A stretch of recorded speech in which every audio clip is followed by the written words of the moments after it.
नाज़रीन अस्सलाम वालेकुम। सियासत टीवी के ख़ुसूसी प्रोग्राम ब्रेकिंग न्यूज़ में आपका खैर मकदम है।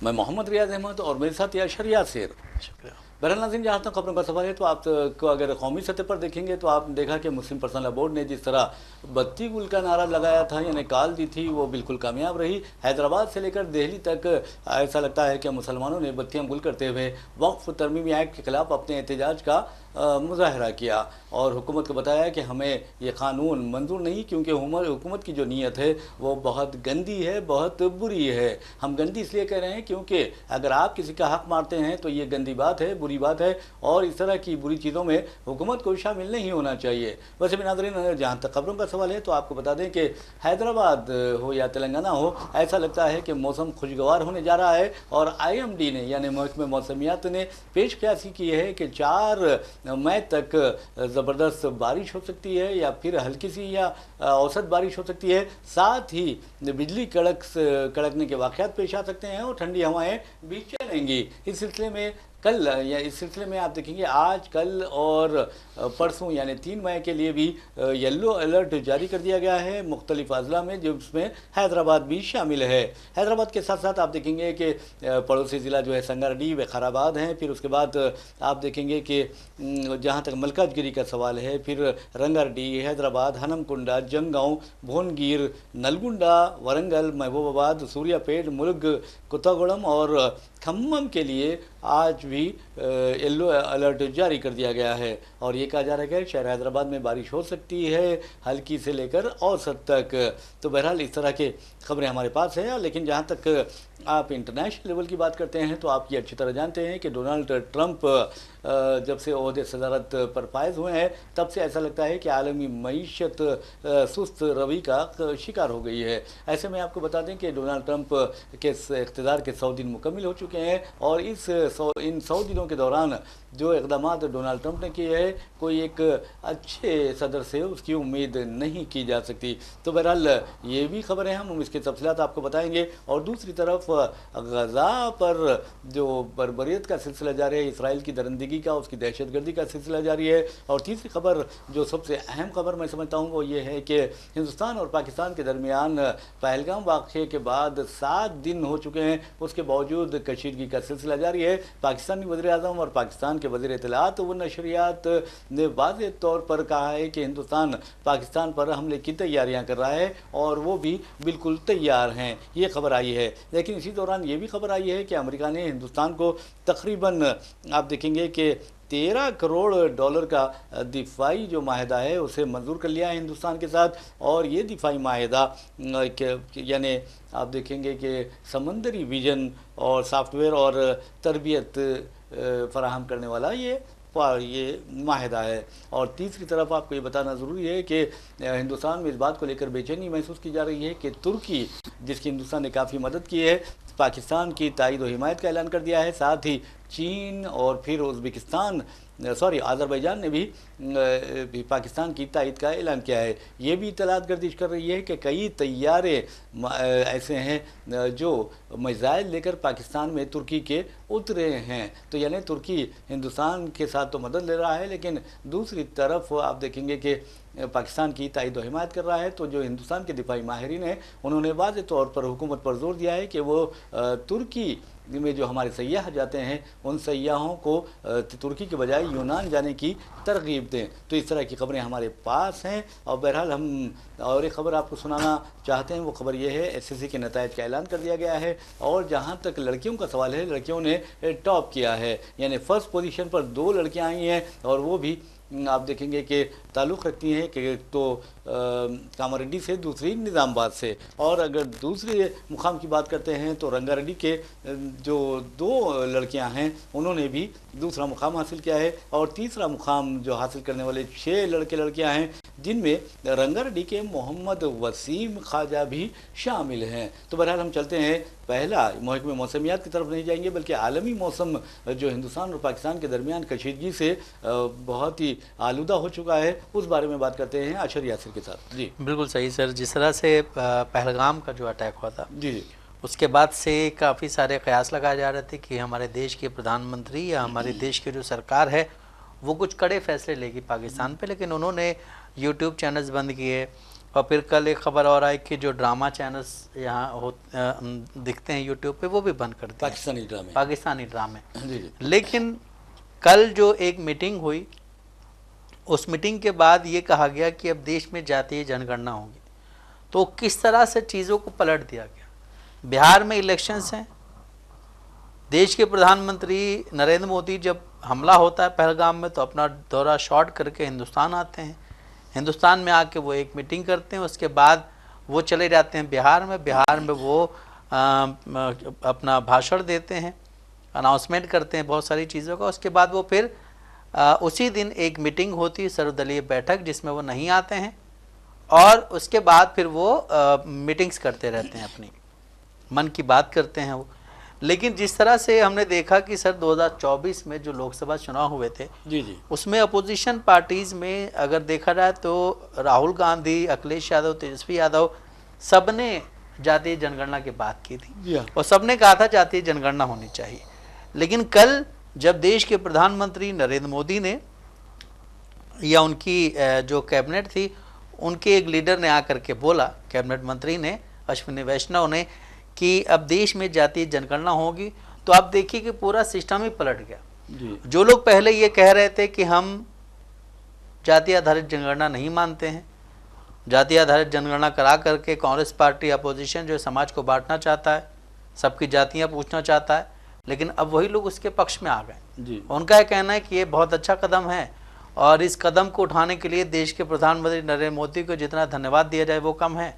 और कांग्रेस पार्टी जो इतने दिनों से कह रही थी उसने पहले क्यों नहीं करा, तो एक सारी चीज़ें चलने। लेकिन इन सब के बीच में सर सबसे अहम चीज़ ये है कि पहलगाम में जिन लोगों की मौत हुई है, जिन मासूम लोगों को मारा गया है, उनके बारे में कल मीडिया में आवाज़ नहीं उठाई गई थी जी। कल सिर्फ हर जगह यही चल रहा था कि जातीय आधारित जनगणना होगी, कैसे होगी, कांग्रेस ने क्यों नहीं कराई, नरेंद्र मोदी ने क्यों नहीं कराई, हर पार्टी अपने अपना क्रेडिट ले रही थी। लेकिन जिन 26-27 लोगों की मौत हुई है उनके बारे में चर्चा नहीं हुई। देश के प्रधानमंत्री नरेंद्र मोदी ने कल बैक टू बैक कई बैठकें की, लेकिन उसके बारे में ये चीज़ सामने अभी तक नहीं आ पा रही कि क्या एक्शन लिया जाएगा। अभी तक कोई एक्शन नहीं लिया गया। पानी बंद किया गया, आपका पानी बंद करना अनाउंस किया गया है, यूट्यूब चैनल्स बंद किए गए हैं, यूट्यूब ड्रामा चैनल्स बंद किए गए हैं, लेकिन उस तरह का कोई एक्शन अभी नहीं लिया गया। क्यों नहीं लिया गया? बिल्कुल आपने सही कहा है। बहरहाल नाज़रीन, जहाँ तक पहलगाम वाक़े का सवाल है, आप देखेंगे कि इंसानियत वहाँ पर तड़पती रही, रोती रही, चिल्लाती रही। लेकिन हम सलाम करते हैं हमारे कश्मीरी भाइयों को कि उन्होंने मज़हब नहीं देखा, मजहबी नारे लगाने पर किसी को मजबूर नहीं किया। जैसे कि आप देखेंगे आज जो इंतहा पसंद तंजीमें हैं, जो मजहबी तंजीमें हैं, जो हिंदुत्व को बदनाम कर रही है, जो सनातन धर्म को बदनाम करने पर तुली हुई हैं, जो श्री रामचंद्र जी को बदनाम करने पर तुली हुई हैं, आप देखेंगे कि छोटे छोटे बच्चों से ये जय श्री राम के नारे लगाते हैं। अगर वो नारे नहीं लगाते हैं तो फिर उनको चप्पलों जूतों से मारा जाता है। तो ये मज़हब को बदनाम कर रहे हैं, ये गुंडे हैं, ये दरिंदे हैं, ये कुत्ते हैं जो इस तरह की हरकत करते हुए हिंदुस्तान की छवि को दागदार कर रहे हैं। हद तो ये है कि जो ज़ईफ़ लोग हैं उनको भी ये थप्पड़ रसीद कर देते हैं, अरे मेरे भाई एक ज़ईफ़ शख्स है, तुम्हें अपने दादा की तरह, अपने बाप की तरह उसकी इज़्ज़त करनी चाहिए, और तुम है कि हिंदुस्तान की जो तहजीब है उसे इन्हिराफ करते हुए उसे थप्पड़ रसीद कर देते हो क्योंकि उसने जय श्री राम का नारा लगाने से इनकार कर दिया। अरे मेरे भाई, आप अपने मज़हब पर चलिए, उसे अपने मज़हब पर चलने दीजिए। क्यों इस तरह मजहबी मुनाफरत फैला रहे हैं, हिंदुस्तान को तबाह कर रहे हैं, हिंदुस्तान को बर्बाद कर रहे हैं? आपको चाहिए कि आपको तो इख्तिदार ही चाहिए, और आप इख्तिदार पर फायज भी हैं, और 10 बरसों से आप हुकूमत कर रहे हैं, आप हुकूमत में हैं, आवाम की बहबूद के लिए आप बहुत कुछ कर सकते थे। अगर कम अज़ कम राम राज्य की तरह काम करते, आप आवाम की बहबूद के लिए इक़दाम उठाते, तो ये बहुत अच्छी बात होती। आप अंदाज़ा कीजिए कि 26 लोग वहाँ पर शहीद हुए हैं, अमर हुए हैं, तो आपने उन्हें मुआवजा कितना दिया है ये बताइए। अगर आपको हिंदुओं से हमदर्दी है तो इसका मतलब ये है कि आप उन्हें 5-5 करोड़ 10-10 करोड़ रुपए मुआवजा देते, लेकिन आपने अभी तक 1 करोड़ रुपए मुआवजा का भी ऐलान नहीं किया। अगर आपको इतना ही प्यार है तो आप क्यों नहीं देते? चलिए भाई, जितने जो अमर हुए हैं उनमें तमाम हिंदू भाई शामिल हैं और एक कश्मीरी शामिल है जिसने सयाहों की जान बचाते हुए, अपने हिंदू भाइयों की जान बचाते हुए अपनी जान निसार कर दी। कश्मीर में कई ऐसे गाइड्स हैं, उन्होंने खुद ऐलान किया है कि हम बार बार अपने सयाहों की जान सॉरी जान बचाने के लिए, अपनी जान कुर्बान करने के लिए तैयार है। तो आप अंदाज़ा कीजिए कि जो कश्मीरी भाई हैं उनका जो बिज़नेस है सयाहत पर उनका ज़्यादा इन्हिसार है। ऐसे में क्या वो अपनी सयाहत को ख़राब करेंगे, ये सबसे अहम बात है। क्योंकि अक्सर लोग जो यूरोपीय ममालिक नहीं जा सकते, स्विट्ज़रलैंड नहीं जा सकते, वो कश्मीर चले जाते हैं। और कश्मीर को तो आप देखेंगे कि कश्मीर जिसे कहते हैं जन्नत है ज़मीन पर, कश्मीर का ये हाल है। वहाँ की खूबसूरती, वहाँ की झीलें, वहाँ की आप अंदाज़ा कीजिए कि बागात, वहाँ के अमराई, वहाँ के जो खुश्क मेवे जात हैं उनके बागात अगर देखेंगे, सेब के बागात अगर आप देखेंगे और ज़ाफ़रान के बागात आप देखेंगे तो हैरान रह जाएंगे। वहाँ की चोटियों को, बुलंद बाला पहाड़ों को अगर आप देखेंगे तो आप अल्लाह की तारीफ़ किए बगैर नहीं रह सकते, यानी अल्लाह की हम्दो सना किए बगैर नहीं रह सकते कि कश्मीरी जो सरज़मीन है उसको अल्लाह ताला ने इस कदर हुस्न से नवाजा है। वैसे भी नाज़रीन, जहाँ तक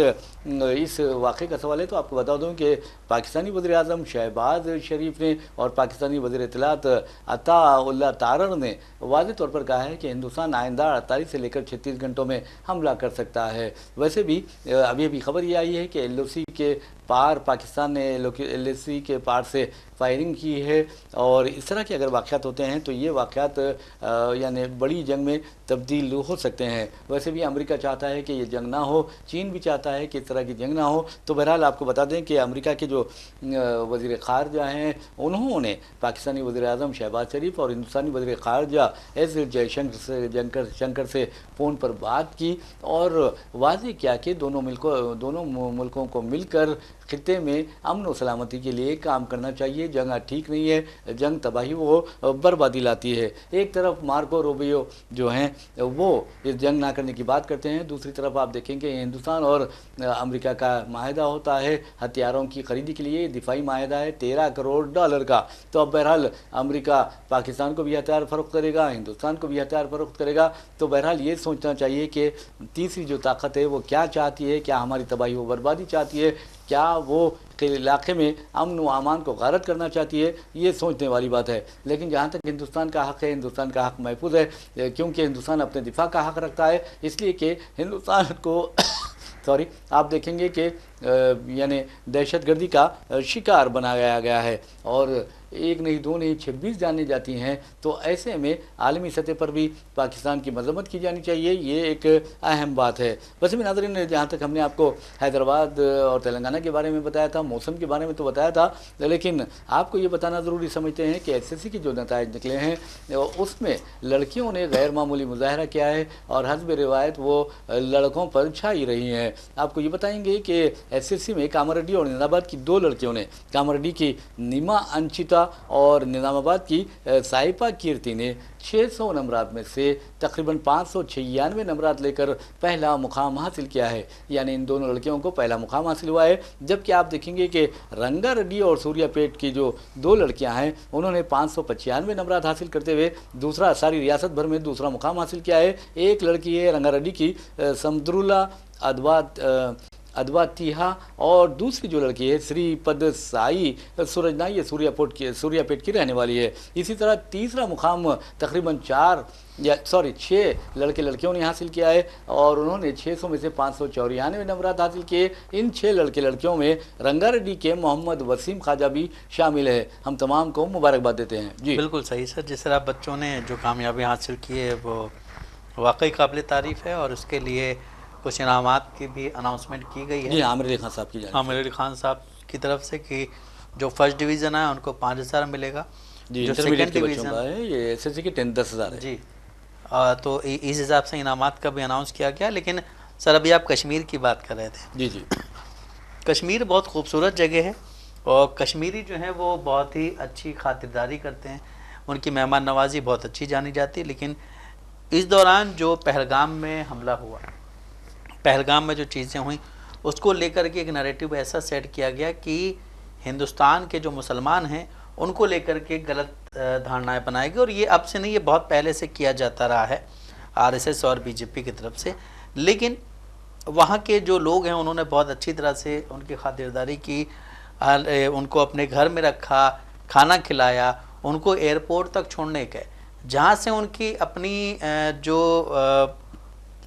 क्या बोलते हैं, अपने जो वो थे वो ख़त्म हो गए, मेहमान नवाजी वाले। जी हाँ, जी हाँ। उसके बाद फिर उनको फ्लाइट में बैठना था तो टिकट उनका महंगा कर दिया गया। जी, जी, कितनी अफ़सोस की बात है। कितने आप क्या अफसोस कर रहे की हैं? बात। जी, जी। आपदा में अवसर तलाशने की जो जी। मोदी जी की एक नारा था। वहाँ तो फ्री ले जाना चाहिए था उनको तो। हाँ, लेकिन नहीं, वो जो है उस नारे पे वो अटल रहते हैं। तो सर, कश्मीर को लेकर के एक शेर कहा गया है ना कि अगर फिरदौस बर्रुए ज़मी अस्त, हमी अस्त तो हमी अस्त तो हमी अस्त। जी, तो वाकई अब जब भी आप वहाँ की फ़ोटोज़ देखेंगे, किसी से भी वहाँ के बारे में पूछेंगे, तो बहुत ही खुशनुमा नज़ारा रहता है वहाँ पे। लेकिन रीज़न ये है कि जब कुछ ऐसी घटनाएं हो जाती हैं, जब कुछ ऐसा पेश आ जाता है, तो वहाँ की उस खूबसूरती पे कहीं ना कहीं एक बदनुमा दाग सा लग जाता है। जी हाँ, जी। और उसके लिए जो भी सरकार है उसको काम करना चाहिए। और हमने जिस तरह देखा कि जब पहलगाम में अटैक हुआ, उसके बाद जम्मू कश्मीर की जो सरकार है उसने वहाँ पे क्या बोलते हैं, असेंबली में एक सेशन बुलाया। और उसमें जिस तरह से आपने देखा होगा सर कि जब उमर अब्दुल्ला बोल रहे थे एज ए चीफ मिनिस्टर, वो बिल्कुल बेसहाय थे। मतलब उनके पास, वो कहने लगे कि मेरे पास उनकी सुरक्षा करने के लिए अथॉरिटी नहीं है, जी, जी। लेकिन फिर भी मैं किस मुँह से उनसे माफ़ी मांगूं, क्योंकि मेरे पास वर्ड्स ही नहीं माफ़ी मांगने के लिए। तो आप देखिए जिस तरह से वो वहाँ पे पेश आए और वहाँ के कश्मीरी लोग पेश आए, तो बीजेपी के ही कुछ लोग हैं जो उनको हर जगह परेशान करें। उत्तराखंड में, बनारस में, कहीं पे भी वो शाल बेचने जाते हैं, कुछ करने जाते हैं, कुछ स्टूडेंट्स को मारा भी गया। तो हमारी गवर्नमेंट से यही अपील है कि आप इन सब चीज़ों पे थोड़ा बोलें, और अपोजिशन को भी ये करना चाहिए कि कश्मीर के स्टूडेंट्स जहाँ भी रह रहे हैं उनको अपनी पढ़ाई करने दो, जो काम कर रहे हैं उनको काम करने दो। उन पे अटैक करने से क्या होगा?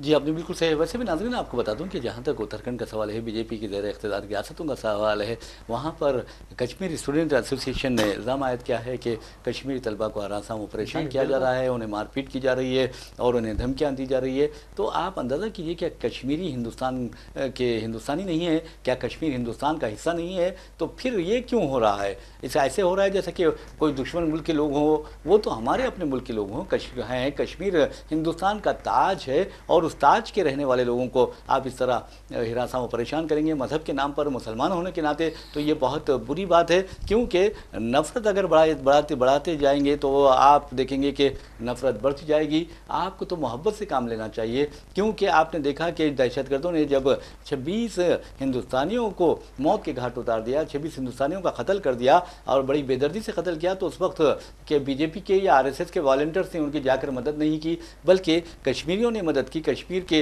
लोगों ने मदद की, अपनी जानों का नजराना पेश कर दिया और अपनी जानें कुर्बान कर दी और अपनी जानें जोखम में डालकर उन्होंने हमारे हिंदू भाइयों को बचाया है, उनके ख़ानदान को सहारा दिया है, अपने घरों में रखा है, उनकी खातिर तवाज़े की है, उनकी हौसला अफजाई की है, उनके जो गम है वो हल्का करने की कोशिश की। तो आप ये कोई आरएसएस के वर्कर ने या बीजेपी के वर्कर ने नहीं किया, बीजेपी लीडर ने नहीं किया। अब हमारे वज़ीर आज़म, आप अंदाज़ा कीजिए कि सऊदी अरब से अपना दौरा मुख्तसर करके आ जाते हैं और सारे हिंदुस्तान को ये तासुर देते हैं कि मैं बहुत परेशान हूँ। अगर आप परेशान होते तो बिहार में जो सियासी एक रैली थी उसमें शिरकत नहीं करते, बल्कि कश्मीर मसले पर जो कुल जमाती इजलास मुनक़िद हुआ था उसमें आप ज़रूर शिरकत करते। आपको कश्मीर की फ़िक्र नहीं बल्कि बिहार की फ़िक्र थी, जहाँ पर असेंबली इंतखाबात होने वाले हैं। ये मैं नहीं कह रहा हूँ बल्कि अपोजिशन कायदीन कह रहे हैं। और दूसरी अहम बात आपको बता दूँ कि जहाँ तक अमित शाह का सवाल है, वज़ीर दाखिला है, और जो मुल्क की जो सलामती, कौमी सलामती होती है वो उसके ज़िम्मेदार होते हैं, अमन अमान के ज़िम्मेदार होते हैं। कहीं पर अगर कुछ होता है तो समझिए कि ये अमित शाह की जिम्मेदारी है। इस कदर बड़ा वाक़या हुआ है, दोनों मुल्कों के दरमियान अब जंग के आसार पैदा हो गए हैं, दोनों मुल्क जंग के दहाने पर खड़े हैं। ऐसे में क्या आप अंदाज़ा कीजिए कि सोशल मीडिया पे जो लोग हैं, यानी गोदी मीडिया नहीं बल्कि जो गीरत रखते हैं, हया रखते हैं, वो जो मीडिया है वो अमित शाह से इस्तीफ़ा का मुतालबा कर रहा है और कह रहा है कि अमित शाह को तो फ़ौरन माज़रत खाही करनी चाहिए, ये जो लोग शहीद हुए हैं। लेकिन वज़ीर आज़म नरेंद्र मोदी जिस तरह अपना मुंह बंद रखते हैं, उसी तरह ऐसा लगता है कि अमित शाह भी इस मसले पर मुजरिमाना खामोशी इख्तियार किए हुए हैं। उन्हें इस मसले पर माफ़ी मांगनी चाहिए। और अवाम ने कहा है, ख़ासतौर पर जो देशभक्त हैं वो कहते हैं कि अमित शाह को फौरी इस्तीफ़ा दे देना चाहिए। उसी तरह जिस तरह शिवराज पाटिल ने 2008 के बम्बई दहशतगर्दाना हमलों में दिया और ख़ुद वहाँ के चीफ मिनिस्टर आप देखेंगे कि उन्होंने अपना इस्तीफ़ा दे दिया था और वहाँ के वज़ीर दाखिला उन्होंने अपना इस्तीफ़ा दे दिया था। तो क्यों क्यों अमित शाह इस्तीफा नहीं देते, ये सवाल अब सारे हिंदुस्तान में गर्दिश कर रहा है। देखिए, अमित शाह के बारे में कहा जा रहा है कि अमित शाह वहाँ पहुँच तो गए थे उस जी, दिन, जी। लेकिन उसके बाद वो नज़र नहीं आए। आप देखिए कि जब से वो कश्मीर से वापस आए, जब से वो नज़र नहीं आए, ये कहा जा रहा है कि मीटिंग्स हो रही, सब कुछ हो रहा है, लेकिन अमित शाह नज़र नहीं आ रहे। ऑल पार्टी मीटिंग में अमित शाह मौजूद थे, लेकिन डिफेंस मिनिस्टर जो हमारे हिंदुस्तान के राजनाथ सिंह, उन्होंने उसकी अध्यक्षता की थी, और बाद में आकर के हमारे जो माइनॉरिटी मिनिस्टर, उन्होंने बाहर बयान दिया था कि हमसे चूक हुई है। लेकिन अमित शाह, जहाँ पे बीजेपी का सबसे बड़ा मसला सर यही रहता है कि जब जवाब देना होता है तो सामने नहीं आते, क्योंकि आपको पता कि हमारे पे इल्ज़ाम लगा है तो हमें जवाब देने पड़ेंगे। अब वहाँ पे किस तरह, हर जगह टेलीप्रॉम्प्टर नहीं मौजूद रहता है, जी हाँ, जी हाँ, जी हाँ। आपको जवाब इंस्टेंट देना होता है, तो आप वहाँ पे मतलब किस तरह जवाब दे पाएंगे। अभी तक आपने नहीं देखा कि प्रधानमंत्री नरेंद्र मोदी ने कोई प्रेस कॉन्फ्रेंस की। खैर, प्रेस कॉन्फ्रेंस तो करते ही नहीं है, कहा करके वीडियो ही बना देते। जी जी जी। बिहार से आप जा करके, बिहार में आप नीतीश कुमार के साथ हंस रहे हैं, एंजॉय कर रहे हैं, उसके बाद फिर आप ये कहते हैं कि हमें देश की फिक्र है, और लोग ये कहते हैं कि देश के जो प्रधानमंत्री, उनका सीना 36 इंच का है, 56 इंच का है, सॉरी। तो जी जी। अभी जो देश का सूरत हाल है, अभी देश में बहुत ज़्यादा परेशानियां चल रही हैं। 26-27 लोगों की मौत हुई है। उसके बाद आप बिहार जाते हैं, बिहार में आप जा करके बिहार में जाके आप एक सियासी रैली में जा करके वहाँ पे बयान देते हैं। उसके बाद फिर आप ऑल पार्टी मीटिंग में नहीं आते हैं। फिर कल जो मीटिंग बोली, एक जो मीटिंग हुई, उसमें जो बाहर खबरें हैं वो ये आई कि कल जो मीटिंग हुई उसके बाद जो प्रेस कॉन्फ्रेंस होगी, उसमें शायद ये कुछ बयान देंगे कि पाकिस्तान पे किस तरह हमला होना है, क्या होना है, क्या नहीं होना। लेकिन वहाँ पे आपने एक नया मुद्दा ला दिया, वो था जातीय जनगणना वाला। जी, यहाँ तवज्जो हटाने की बिल्कुल कोशिश। तवज्जो हटाने के लिए, और ये भी बिहार इलेक्शन से ही रिलेटेड है सर। जी हाँ, जी हाँ, जी हाँ, बिल्कुल। आपका जो अपोजिशन का कहना सर सही है कि मोदी जी को देश की चिंता नहीं है, मोदी जी को सिर्फ अपनी कुर्सी की चिंता है, मोदी जी सिर्फ पूरे देश में अपनी सरकार चलाने की चिंता रखते हैं। उसी तरह अमित शाह भी हैं। तो आप देखिए कि जब देश में इतनी सारी चीजें चल रही हैं, उस दौरान भी आपका दिमाग सिर्फ वहीं चल रहा है कि हम किस तरह से यहाँ जीत जाएं बिहार। जी हाँ, जी हाँ। अब अंदाजा कीजिए कि जात पात पर मबनी जो मर्दमशुमारी की बात है, उसके लिए बीजेपी कायदीन को, वज़ीर आज़म नरेंद्र मोदी को, अमित शाह को, राजनाथ सिंह को, उनकी काबीना को, आरएसएस को, मैं समझता हूं कि राहुल गांधी का शुक्रगुजार होना चाहिए। उनसे कहना ये चाहिए कि राहुल गांधी जी, आपका बहुत बहुत शुक्रिया, आपने मुल्क में ज़ात पात पर मबनी जो मर्दमशुमारी की बात की आपने शुरू की है। लेकिन आप देखेंगे कि तेलंगाना में ज़ात पात पर मबनी मर्दमशुमारी हो जाती है और कांग्रेस की ज़ेर इख्तियार रियासत है। तो ऐसे में जिस अंदाज में अब बीजेपी ने ये काम किया है, अब अंदाज़ा कीजिए कि एक तो तवज्जो हटाने के मामले में बीजेपी बदनाम है। वैसे भी आप देखेंगे कि अक्सर जो चोर होते हैं, रेलवे स्टेशन पर जाइए या आम मुकामात पर जाइए, वो आवाम की तवज्जो हटाकर चोरी कर लेते हैं, डाका डालते हैं, उनकी जेब कतर लेते हैं। ऐसे में आप देखेंगे कि हमारी मोदी हुकूमत जो भी हालात ख़राब होते हैं तो कुछ ना कुछ ऐसे इक़दाम करती है ताकि आवाम की तवज्जो हट जाए। हालांकि आप देखेंगे पहलगाम का इस वाक़या इस कदर ख़तरनाक है, हिंदुस्तान के लिए बहुत बड़ा धक्का है। 26 हिंदुस्तानी शहरी शहीद हो जाते हैं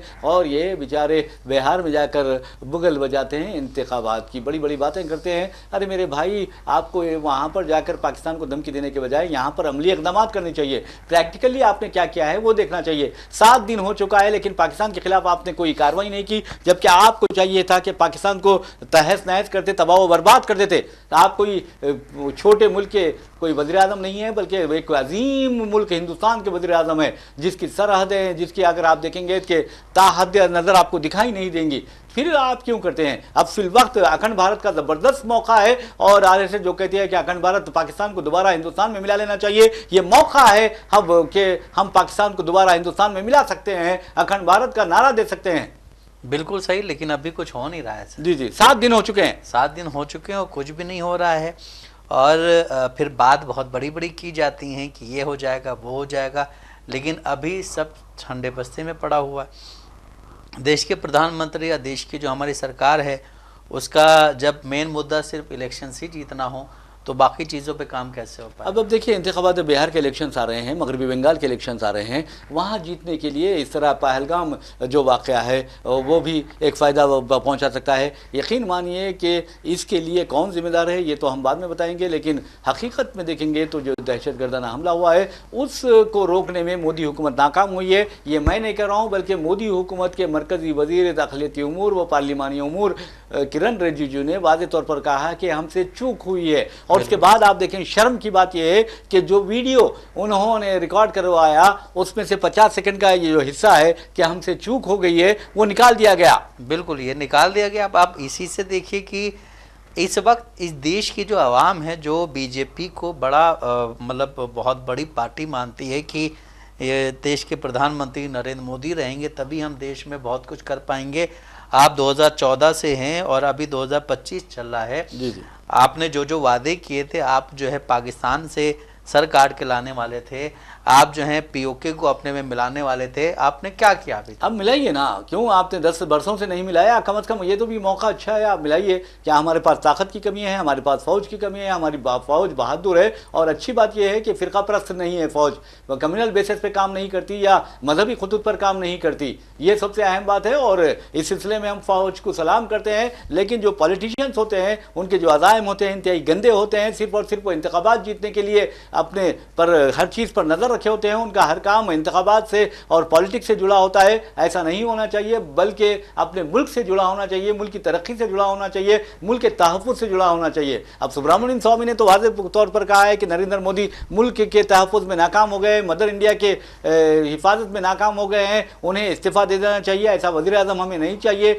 जो मुल्क के सरहदों की हिफाजत ना कर सके। इस सिलसिले में उन्होंने इल्ज़ाम आयद किया है कि चीन ने हिंदुस्तान की 2000 मुरब्बा किलोमीटर अराज़ी पर कब्जा कर लिया है और नरेंद्र मोदी खामोश बैठे हुए हैं। तो बहरहाल नाज़रीन, हम चाहते हैं कि वज़ीर आज़म नरेंद्र मोदी अपनी खामोशी तोड़ें, मुल्क का तहफ़्फ़ुज़ को यकीनी बनाएं, सरहदों को यकीनी बनाएं। और इसी के साथ अपना प्रोग्राम ब्रेकिंग न्यूज़ इख्तिताम को पहुँचाते हैं। अपने मेज़बान मोहम्मद रियाज़ अहमद और मेरे साथी अशर यासिर को इजाज़त दीजिए। इंशाअल्लाह फिर मुलाकात होगी, फिर बात होगी। तब तक के लिए अल्लाह हाफ़िज़।